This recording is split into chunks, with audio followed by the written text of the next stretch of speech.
እንደምን አላችሁ ተመልካቾቼ? እግዚአብሔር የተመሰገነ ይሁን ደህና ነኝ። ዛሬም በሌላ ቪዲዮ ተመልሼ መጥቻለሁ። ዛሬ የምንሰራው ቀላል የሆነ የሚጣፍጥ የብርቱካን ኬክ ያለ ቅቤ፣ ያለ ወተት፣ ያለ እንቁላል እናዘጋጃለን። እንደምትወዱት ተስፋ አደርጋለሁ። አብራችሁን ቆዩ።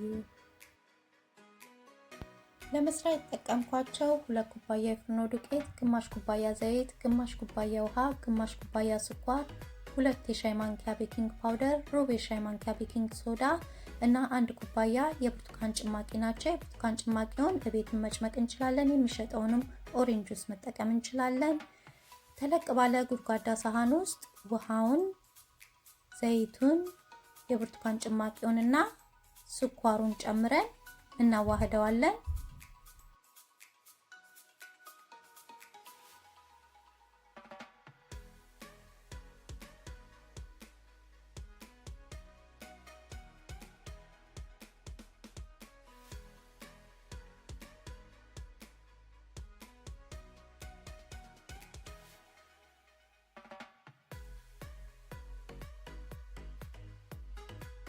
በደንብ ካዋሃድነው በኋላ የፍርኖ ዱቄቱን ትንሽ ትንሽ እያደረግን እየጨመረን እናዋህደዋለን።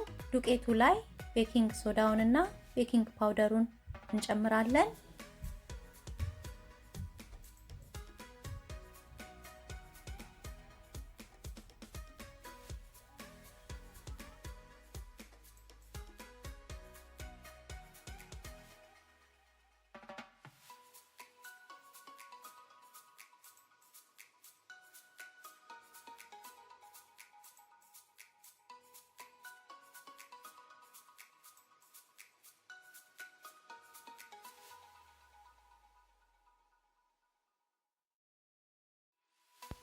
ውህዱን እስከምናዘጋጅ ድረስ ኦቨናችንን በ350 ዲግሪ እናሞቀዋለን።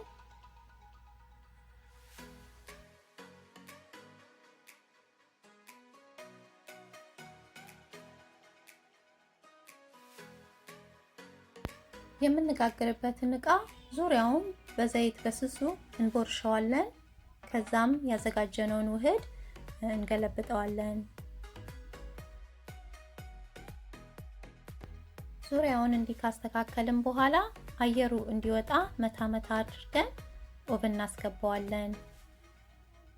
ለ40 ደቂቃ አብስየው እንዲቆንጆ ሆኖ በስሎልኛል። ያው መብሰሉን ወጋ አድርገን ቼክ እናደርጋለን። ከዛም አውጥቼ እንዲቀዘቅዝ ቁጭ አደርገዋለሁ። እሺ ተመልካቾቼ እንደምታዩት እንዲቀዝቅዞልኛል። አሁን ከፈለግን እንዲሁ መመገብ እንችላለን። የስኳር ዱቄትም ከላይ መነስነስ እንችላለን። እኔ የስኳር ዱቄት ላይ ሩብ ኩባያ የስኳር ዱቄት ላይ 1 የሾርባ ማንኪያ የብርቱካን ጭማቂ ጨምሬ በደንብ አዋህጄ ከላይ አፈስበታለሁ።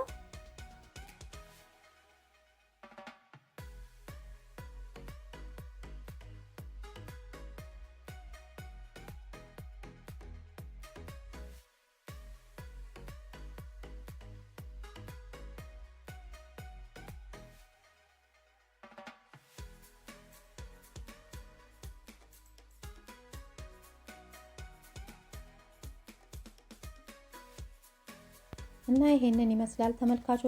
በጣም ነው የሚጣፍጠው፣ በጣም ነው የሚያምረው። እናንተ ሞክሩት፣ ትወዱታላችሁ። አስተያየታችሁንም ጻፉልኝ።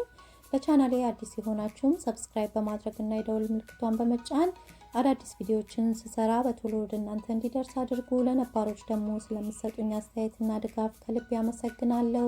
በሌላ ቪዲዮ ደግመን እስከምንገናኝ እግዚአብሔር ሰላም በያላችሁበት ይብዛላችሁ። ደህና ቆዩኝ።